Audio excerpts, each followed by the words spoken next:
Muito boa noite. Então, dando início aos nossos trabalhos aí do mês de maio, referente ao tema da família. Então, temos a incumbência de falar sobre os desafios da evangelização em família. O evangelizar-se a si mesmo e evangelizar aos nossos queridos entes queridos que se encontram em nossa família. É uma grande responsabilidade falar sobre esse assunto. Primeiro me apresentando, meu nome é Mike, eu faço parte do grupo de pais, ali sou um dos coordenadores, a gente chama carinhosamente grupo de pais, a federação chama já de grupos de evangelização das famílias, né? Ampliando um pouco mais o conceito. Então, vamos tratar de alguns assuntos referentes a esses desafios. Então, esse grupo dentro da Sociedade Espírita Gabriel de Elaine de Esteio, né? Ao qual está subordinado a UMI de Esteio, né? Federada à Federação do Espírita do Estado do Rio Grande do Sul e a Federação Espírita Brasileira. Então, essa área da família é muito importante no centro espírita e no espiritismo como um todo, há muito tempo. Vamos nortear nosso pequeno trabalho de hoje com base nas orientações desse livro da Félix, que é a orientação à área da família, que basicamente traz as orientações para os grupos de evangelização das famílias nos centros espíritas. Claro que a gente parte como base do centro espírita, sabendo que o objetivo é a vida prática diária, né? Que é onde nos encontramos nos nossos ambientes familiares.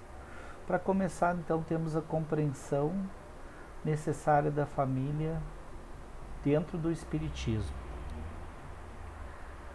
Uma parte do Livro dos Espíritos, Kardec menciona lá na questão 385. Ele nos esclarece, então, que os espíritos entram na vida corporal para se aperfeiçoar e para se melhorar. Espíritos somos nós todos. Reencarnantes, entramos na vida para o nosso aperfeiçoamento. E com relação ao nosso entendimento de família, aí já no livro Evangelho segundo o Espiritismo, nos diz: compreendei que, quando produzis um corpo, a alma que nele encarna vem do espaço, para progredir. Inteirai-vos do vosso dever, dos vossos deveres, e ponde todo o vosso amor em aproximar Deus essa alma. Tal a missão que vos está confiada e cuja recompensa recebereis se fielmente a cumprirdes. Isso está no capítulo 14, item 9 do Evangelho segundo o Espiritismo. Então, quando produzimos um corpo, né, normalmente aí os filhos que vêm em nossas famílias são espíritos em fase de progresso, assim como nós também somos. Devemos, portanto, esforçar-nos de toda forma para aproximar essa alma, ou seja, esse espírito encarnado de Deus, de todas as formas possíveis. Essa é a nossa missão, né? Muitos falam em missão na Terra. Podemos dizer que se estamos em família, temos essa missão como um dever primordial, né? De nos aprimorarmos e auxiliar os nossos irmãos, que são os nossos familiares próximos, a evoluírem também. Uma outra questão, 582 do Livro dos Espíritos, nos esclarece também sobre essa missão e nos diz: pode-se considerar a paternidade como uma missão? Essa encontra dita uma missão. É ao mesmo tempo um dever muito grande que obriga, mais do que o homem pensa, sua responsabilidade pelo futuro. Deus colocou o filho sob a tutela dos pais para que estes o dirijam no caminho do bem, e facilitou a sua tarefa dando-lhe uma organização frágil e delicada, que o torna acessível a todas as impressões. Mas aos que se ocupam mais em endireitar as árvores do seu jardim e as fazer produzir muitos e bons frutos, que endireitar o caráter de seu filho. Se este sucumbe por sua falta, carregarão apenas os sofrimentos do filho na vida futura, recairão sobre eles, porque não fizeram o que dependia deles para o seu adiantamento. Então, como diz questão 582. Então, esta é a missão nos dada enquanto paternidade e maternidade. Né? Se temos esse papel, se desempenhamos esse papel, já temos essa missão. Mas quantos de nós temos a compreensão disso? Né? Acreditamos muitas vezes que a necessidade é só do alimento dos nossos pupilos aí, alimentar, proteger de uma forma ou de outra. Quando fazemos isso? Quando nos demos por conta ao menos disso, né? Enquanto de nós nos ocupamos com tantas outras tarefas e relegamos essa da educação do espírito imortal, dos nossos afetos a terceiros, ou nem nos importamos com isso, mas seremos cobrados. E também a própria vida cobrará de nós se não os educarmos na medida certa. Enquanto pequenos, né, vários espíritos nos esclarecem que a reencarnação só acaba por completar-se aos 7 anos de idade. Significa dizer que neste período principal temos a possibilidade de educar com mais facilidade e com mais possibilidades de alteração do caráter daquele espírito. Então, tem que começar desde cedo. Às vezes a gente espera crescer mais nosso filho para dar as lições, não, tem que ser desde pequeno, desde pequenininho. Precisamos pensar no caráter desse espírito que está conosco, né? E todas essas leituras e referências estão nesse livro, então, Orientação Área da Família, que é para o Centro Espírita, para todos os centros espíritas federados, né? Além também é dito, né, no Evangelho segundo o Espiritismo, os laços de sangue não criam forçosamente os liames entre os espíritos. O corpo procede do corpo, mas o espírito não procede do espírito, porquanto o espírito já existia antes da formação do corpo. Isso está também no Evangelho segundo o Espiritismo, toda essa parte, no capítulo 4, número 13, e mais outras partes, né? Significa dizer que quando dizemos, fulano, o pé não cai longe da fruta e tudo mais, podemos entender isso como afinidades entre espíritos. Então, quando reencarnam espíritos que têm certas afinidades, os jeitos são parecidos, tem toda a questão da criação, daí no sentido da nossa vida cotidiana, né? Um jeito de andar, um jeito de falar. Os filhos tendem a repetir os seus pais, mas o espírito jamais procede do espírito. Então ele terá tendências diferentes, pensamentos diferentes, e aí se criarão as dificuldades também. Então os laços de sangue não geram essa possibilidade aí, mas sim os laços do espírito.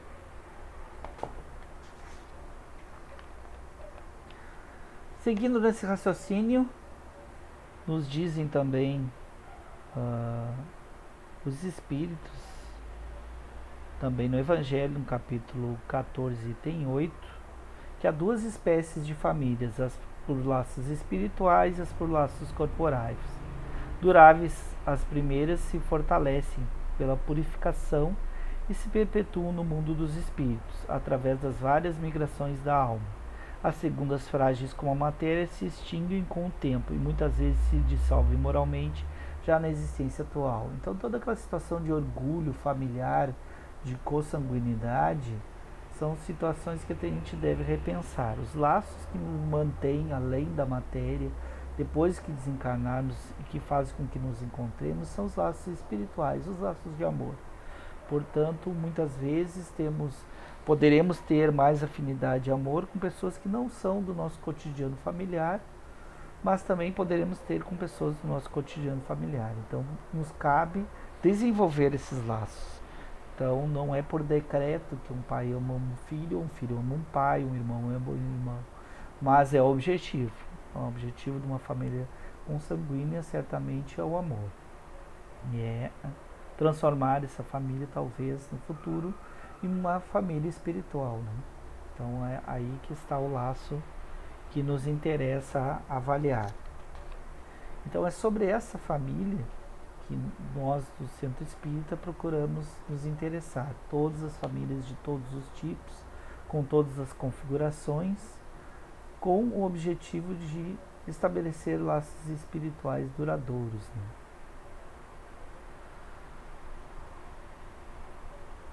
Quanto aos planejamentos da nossa reencarnação, sim, muitos dizem: não escolhemos onde fomos nascer. Não, realmente escolhemos, pedimos, até imploramos.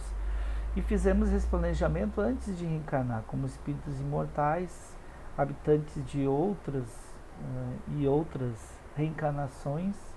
Antes de reencarnar, nos sabíamos das nossas necessidades e aqueles com quem deveríamos conviver.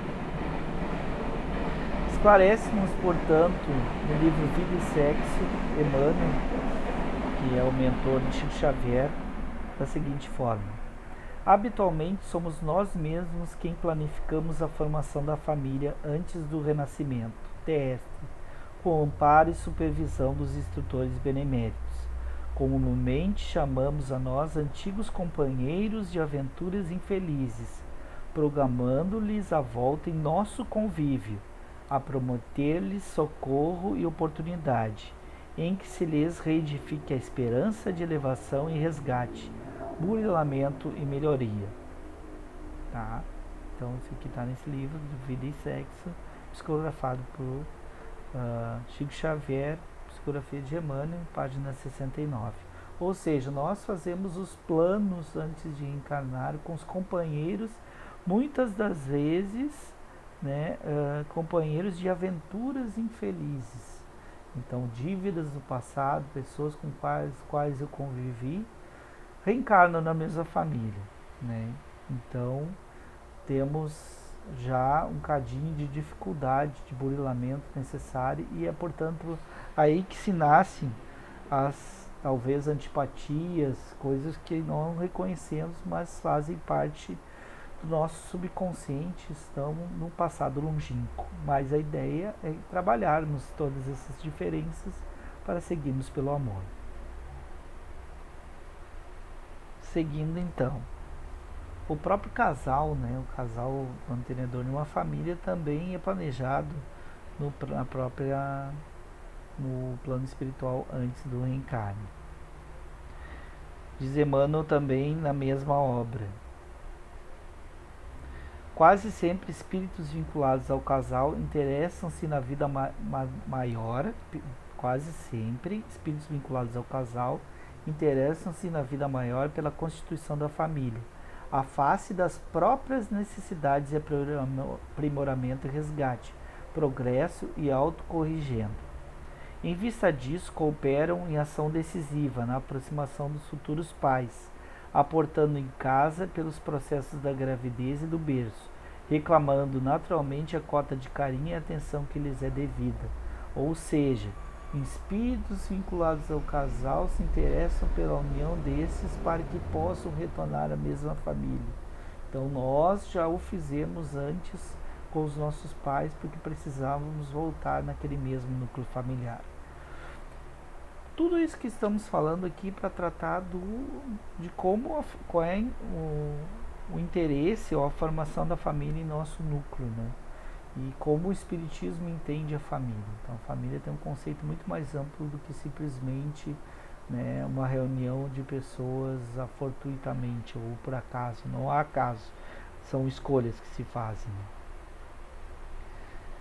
O papel da família também é elencado aqui, tão importante como no item 775, questão 775 do Livro dos Espíritos, quando Kardec pergunta qual seria para a sociedade o resultado do relaxamento dos laços de família, e a resposta é taxativa: um agravamento do egoísmo. Ou seja, podemos entender que a nossa evolução depende, primeiro, de nós, mas não fazemos essa evolução sem relação com outras pessoas. Então, de nós parte para a família para a própria sociedade, em que a gente pode se encontrar numa micro-sociedade, e aí por diante, até o momento que poderemos, como Jesus, que é o nosso modelo e guia, que são 625 do Livro dos Espíritos, ser a referência, né? Amar a todos, que é o último mandamento que ele nos colocou, amar a todos como ele nos amou. Retomando, né, evangelização. O que é evangelização? Vem de evangelho. Evangelho vem de boa nova, que são nada mais nada menos do que as passagens de Jesus elencadas lá no livro do Novo Testamento e pelos evangelistas, né, os 4 evangelistas. E o Espiritismo vem fazer o quê? Trazer algum tipo de moral nova, diferente? Não, ele vem trazer a mesma moral de Jesus, porque não há outra melhor, né? E o modelo é o melhor que temos, que é o modelo de Jesus, né? E evangelização nada mais é do que nos alinharmos com os conceitos todos que estão no Evangelho. O Espiritismo, com a reencarnação, né, que traz uma grande chave, com a lei de causa e efeito, com a demonstração da sobrevivência da alma, com os atributos de Deus, ou seja, com todas as suas, com seus conhecimentos, faz compreender melhor o Evangelho de Jesus. E é um dos itens que dos quais tratamos sempre os encontros dos grupos de paz, grupos de evangelização da família.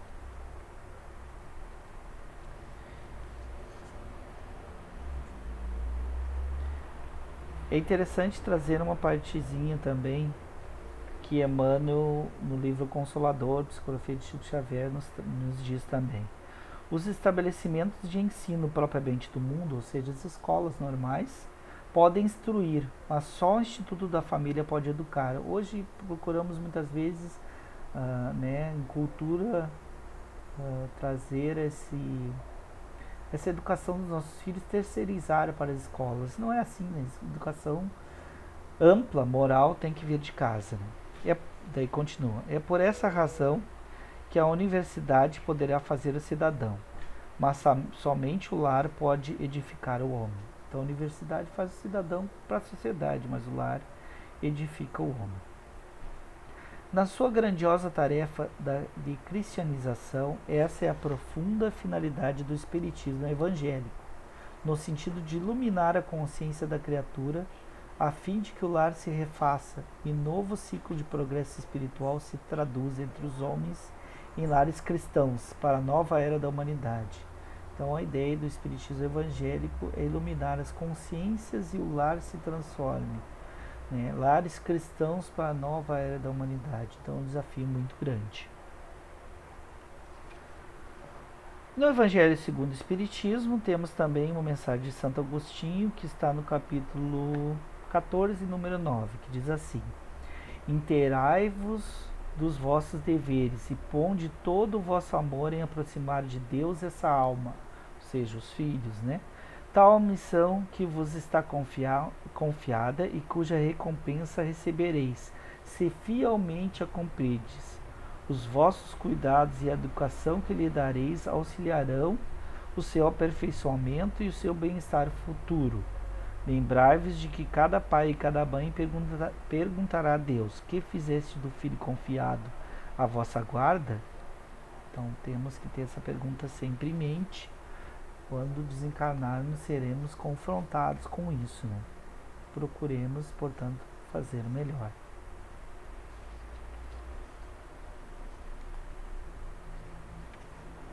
A área, então, da família nos centros espíritas se inicia após a constatação, né, dos evangelizadores. A princípio, a área que acontecia nos centros espíritas era da infância e da juventude.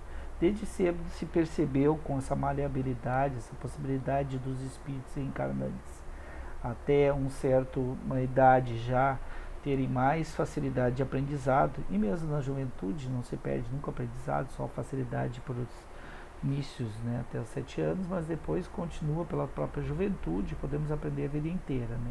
Só mais facilidade nesse início. Então, existe a evangelização da infância e da juventude.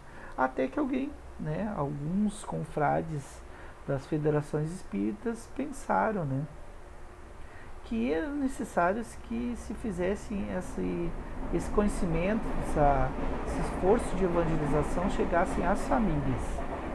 Por quê? Porque de nada adianta termos todo um conteúdo programático, se ensinar o evangelho, ensinar as crianças e os lares não terem essa educação, né, os exemplos não fazerem da forma necessária. Ao passo que podemos pensar, né, se um encontro ali de 2h30, 3 horas que fosse durante a semana, não pode mudar contra o exemplo de todas as demais horas da semana que temos em casa. Então, por isso a necessidade da evangelização em conjunto dos pais, avós, seja que configuração familiar exista, pais separados, o que for, porque o objetivo é que cada família siga, né, na melhor forma possível o evangelho, né? Então, as diferentes configurações familiares são chamadas aos grupos, né, no centro, os espíritas, grupos de evangelização, né, sem qualquer discriminação de qualquer parte, para que ocorra o aprendizado em conjunto e que Jesus esteja no lar de cada um. Então, os evangelizadores desses grupos de evangelização da família devem oportunizar a integração entre o conteúdo doutrinário e os contextos vivenciados pelas famílias em suas especificidades de forma significativa e conectando o pensar com o sentir e com o agir, para que possa haver transformação pessoal e social. Então diz assim que o caminho é de mão dupla. Inicia-se tanto a partir da programação temática e da contextualização, quanto a partir da vida pessoal e familiar, fazendo a conexão com a fundamentação doutrinária. Ou seja, o que fazemos nesses grupos? Nós vamos tratar sobre assuntos da família, vários assuntos da família, com as experiências pessoais das famílias. Por quê? Porque tem que ser contextualizado, né? Não adianta a gente falar teoricamente sem um sentido prático. Então a ideia, um sentido prático, é isso que fazemos nos grupos das famílias. Desde o início, né, que está ocorrendo hoje, da pandemia, aí em 2019, em março, suspendemos as nossas atividades presenciais, mas temos um grupo de WhatsApp dos pais que estamos tratando os assuntos da família por lá, né, pelo próprio grupo ou por plataformas virtuais também. Algumas temáticas que já tratamos, outras que temos para tratar e como funciona essa evangelização da família, né? As temáticas sugeridas, que está nesse livro Orientação à Família também. A família, laços corporais e espirituais, alguma coisa falamos hoje mesmo aqui. Família como uma escola de luz, então uma escola de aprendizado. Missão da família no progresso espiritual, que é muito grande, né? A célula principal da sociedade na qual precisamos embasar, né? E temos a responsabilidade para com os nossos parentes próximos, né? Com as pessoas que estão ao nosso lado.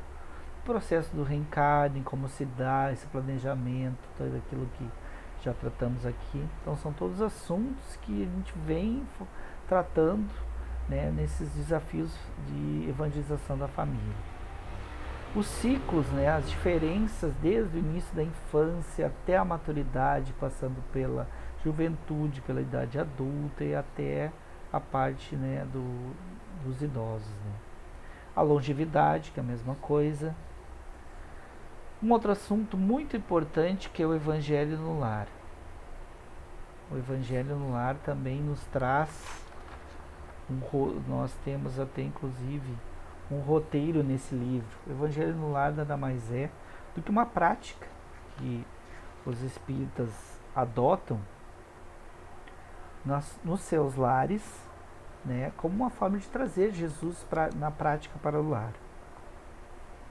Tá? Então vamos ver o que diz aqui sobre o Evangelho no Lar.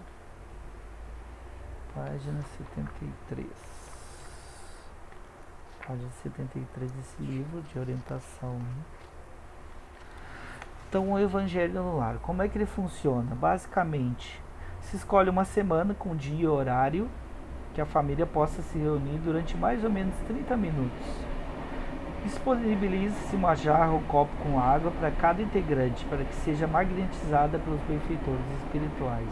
Isso tudo é tratado, como é que funciona, mas a prática é dessa maneira, como é que funciona a fluidificação da água, qual é a necessidade e tudo mais, né? Inicia-se a reunião com uma prece simples e espontânea. Realize a leitura do Evangelho segundo o Espiritismo. Pode começar desde o prefácio, lendo um item ou dois em sequência ou abrindo de forma aleatória. Leitura em voz alta, de forma clara e pausada, proporcionando momentos de reflexão para todos. Fazer comentários e reflexões sobre o texto lido de forma breve e contando com a participação dos presentes, evidenciando o ensino moral aplicado às situações do dia a dia. E aí, ao final, preces, né, pelo próprio lar, pelos parentes, amigos e por todos aqueles que estão ligados à família, encarnados e desencarnados, pela comunidade, por todos os governantes que administram, pelo Estado, pelo país, pela paz. Tá? Então, isso aqui é um roteiro base do que é a prática do Evangelho no Lar. Uma vez por semana, reunião de 30 minutos, leitura do Evangelho, prece inicial, prece final, comentários sobre os ensinos morais. Aleatoriamente, abertura do Evangelho segundo o Espiritismo, né, o terceiro livro ditado aí no Espiritismo, né, desde a época de Kardec, e os comentários e reflexões, prece final por todos, né. É tão importante esse assunto do Evangelho no Lar que temos até uma área vinculada à família, que é a área dos caravaneiros. A área dos caravaneiros, o que ela faz? Ela vai até os lares que solicitam no centro espírita e desenvolve o próprio Evangelho no Lar. Ensina como fazer e faz um Evangelho no Lar, né, nessas famílias, indicando para que possa se aproximar da doutrina espírita, do Evangelho de Jesus. E com o tempo, algumas visitas são feitas e após, quando a família se sentir preparada, que a própria família possa desenvolver, né, ter o Evangelho, que às vezes é até doado o livro, né, e essas famílias possam fazer o Evangelho no Lar, né. Então, seguindo outros assuntos que são tratados além, né, do Evangelho no Lar, que a gente já disse, exemplos de temáticas. Os ensinamentos de Jesus, todo momento, né, evangelização, ensinamentos de Jesus, né? A terapia, a profilaxia da prece, né? O sentido moral, espiritual e prático da prece em nossas vidas. A linguagem do coração, escuta e fala sensível para que se tratem as pessoas entre as famílias da melhor maneira possível, né? E os direitos à vida, à reencarnação, para que se cuidem. As leis morais, então muitas leis morais que está numa das partes do Livro dos Espíritos, desenvolvida totalmente no Evangelho segundo o Espiritismo. E existem algumas campanhas permanentes também da Federação Espírita, que é viver em família, em defesa da vida e construamos a paz promovendo o bem. Também vou falar sobre isso um pouquinho daqui a pouco também. Temos necessidades especiais na família, né? Várias necessidades que podem surgir durante o grupo, durante os encontros, são tratados também. E outras características da família, né? Como períodos, né? Períodos de gestação, na própria parte da gestação, toda a adaptação das gestantes e das famílias para receber aquele novo ser, né? De forma psicológica, biológica, espiritual, né? A adoção, que é um tema muito importante também, que nos remete, como foi falado, né, nas famílias espirituais, famílias do coração. Por que não adoção também, né? Então temos que tirar essa ideia dos filhos serem somente pelo processo biológico, são filhos aqueles a quem nós convivemos e adotamos das mais diversas maneiras, né? Com as configurações familiares de hoje, por exemplo, também um casal pode se formar e já ter filhos. Isso tudo está dentro da programação de cada um e da sua experiência, né? A parte da saúde, né? Em todos os temas: física, mental, hábitos saudáveis de alimentação, qualidade de vida. E educação dos sentimentos, por sinal, é um dos os itens que estamos tratando esse ano, né? Conversando sobre educação dos sentimentos, tão importante, né? Então, como é que eu vou ensinar os meus filhos a compreender os seus próprios sentimentos, os adolescentes na sua adolescência, né? O que seja em qualquer fase, se eu mesmo não consigo educar os meus sentimentos, né? Começando pelas emoções, passando pelos instintos, chegando aos sentimentos, né? Como educar isso é muito importante.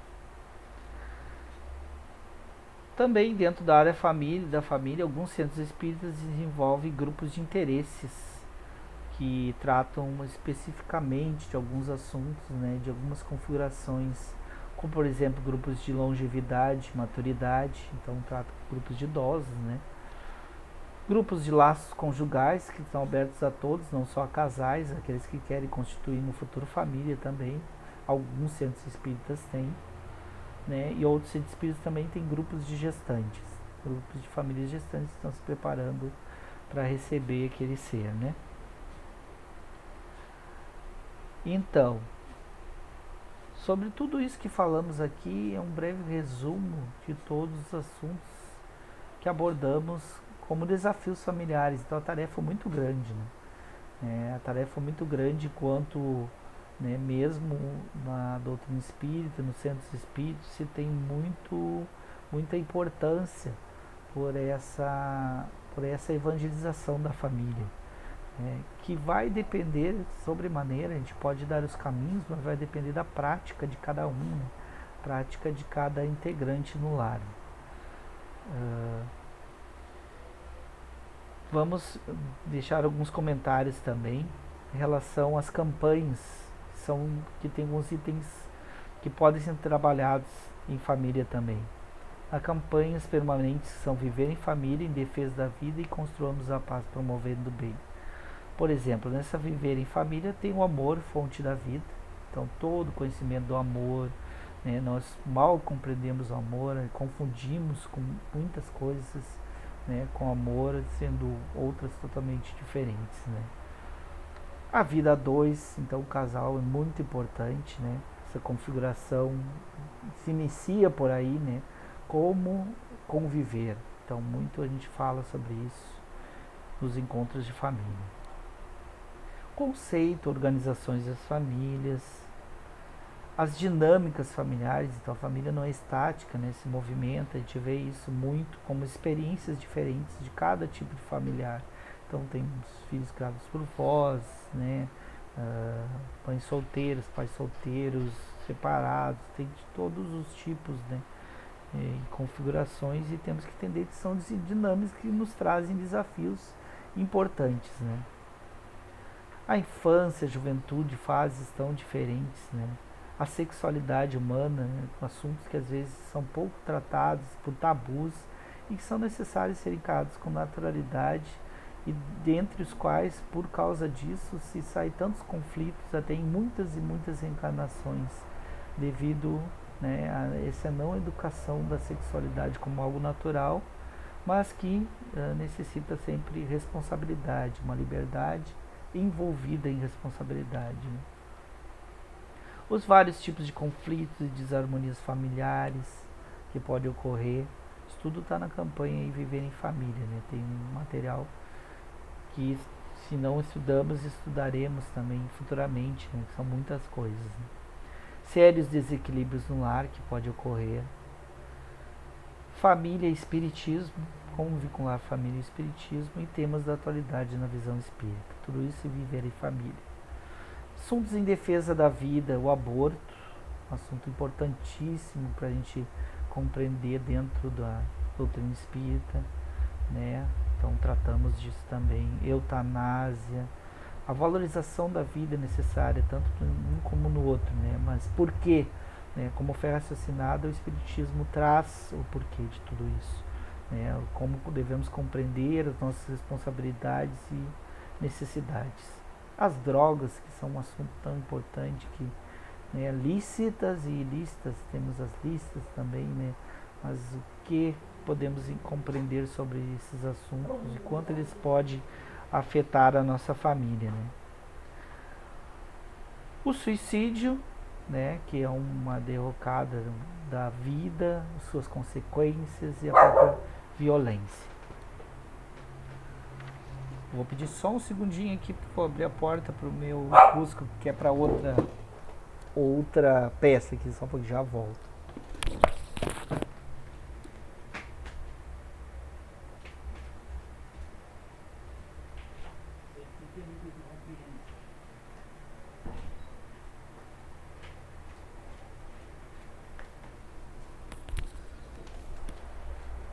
Bom, desculpe a breve interrupção, né? Retomando aí. Então, e a outra campanha, Construamos a Paz, Promovendo o Bem, né? Que procura a construção da paz, né? A paz, então, talvez seja a única felicidade possível no nosso mundo, seja a paz. Cachorrinho de novo, voltando. A única felicidade possível seja a paz. E para isso a gente tem que construir, de falar tanto em paz para o mundo, mas começa na paz do lar, né? Começa na paz íntima, na paz do pensamento. Como faremos isso? De que forma? E a promoção do bem, que é tudo isso que estamos dizendo. Conclusão que chegamos sobre esse assunto, né? Que todos em família somos espíritos imortais com compromissos no passado, destinados, no entanto, ao bem, né? Os papéis que exercemos como parentela são fundamentais para o nosso progresso. E a família é um núcleo que pode promover luz em um grupo de espíritos, dos quais nós fazemos parte. Temos a missão de fazer o melhor, servindo de exemplo nos esforços da própria evangelização, se queremos auxiliar a nós mesmos e a nossos irmãos em evolução. Então, de nada adianta todos os nossos discursos, nossas leituras, nossos pensamentos sobre a família, se não formos colocar em prática. Então, a prática é o mais importante. Se temos a missão da paternidade, da fraternidade, amar os nossos irmãos, precisamos fazer a nossa parte e servir de exemplos. Então, de nada adianta querermos que as nossas crianças se evangelizem no centro espírita, se nós mesmos não evangelizarmos o nosso coração. Claro que a transformação não se faz da noite para o dia, sabemos que trazemos muitas reencarnações com os nossos problemas aí, as nossas dificuldades e os nossos erros, e voltamos a fazer as mesmas coisas, mas temos que nos esforçar. Kardec nos diz que os verdadeiros espíritas são aqueles que se esforçam por compreender o espiritismo e aplicar em suas vidas. Então, o verdadeiro espírita que se esforça, o que está estudando e quer aprender e compreender e aplicar. O modelo nosso, então, é Jesus. A evangelização e a moral espírita calcados em Jesus. Toda vez que precisarmos, em qualquer momento, refletirmos sobre qual atitude tomar, lembremos o que Jesus faria, o que poderemos fazer em família. Será que tratando nosso filho, nosso irmão, nosso pai dessa ou daquela maneira, estamos amando ele como nosso próximo, mais próximo, porque é o que está na nossa família? Muitas vezes a gente fala em amar os próximos, né, caindo pétalas de flores pela sociedade, pela cidade, e esquece do nosso próximo mais próximo, que está na nossa família. Então os compromissos foram assumidos antes da reencarnação, escolhemos nascer nesta família e precisamos fazer o melhor que pudermos, né, na prática diária. Espero que a gente compreenda isso. Todos esses assuntos que trouxemos aqui nada mais mostram, talvez muito mais, os desafios, né, que é o título dessa abordagem que tivemos hoje. São muitos os desafios, né? Mas é necessário que façamos a nossa parte começando. Procuremos um centro espírita, procuremos a evangelização. Se hoje não é possível a parte presencial, existe a virtual, existem meios, né? E quando terminar doença, que é uma crise momentânea, teremos a oportunidade de retornarmos e podermos trabalhar. Mas, sobretudo, não é o trabalho simplesmente do nosso conhecimento, das breves horas que estaremos dentro dos centros espíritas, mas trazer esse conhecimento para a nossa prática diária em nossas famílias. Agradeço-nos dessa maneira a oportunidade para dar início então a essa semana que fala só sobre assuntos das famílias, que possamos olhar no momento oportuno, quando pudermos, esses vídeos e tirar aquilo que é necessário para o nosso coração, que ao cabo de tudo precisamos colocar em prática esse Evangelho de Jesus. Que a tua paz esteja com todos nós, tenham todos uma ótima noite, uma boa semana, até o próximo encontro. Que assim seja.